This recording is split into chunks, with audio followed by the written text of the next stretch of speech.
Kita bergeser ke Sukabumi, Saudara. Hujan deras mengakibatkan banjir bandang menerjang sejumlah wilayah di kawasan Palabuhan Ratu, Sukabumi, Jawa Barat, Senin sore. Banjir bandang terjadi akibat air sungai Cisolok meluap setelah wilayah Sukabumi dilanda hujan deras. Dari video amatir warga, derasnya aliran air sampai membuat sebuah jembatan putus.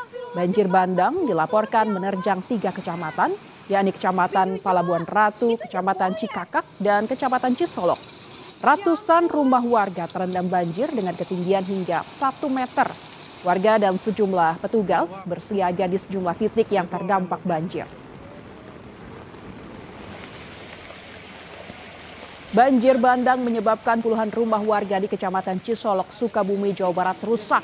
Luapan Sungai Cisolok yang terjadi pada Senin sore membanjiri rumah warga di Kampung Tugu, Desa Cikahuripan, Kecamatan Cisolok hingga 1 meter. Sejumlah warga terpaksa mengungsi.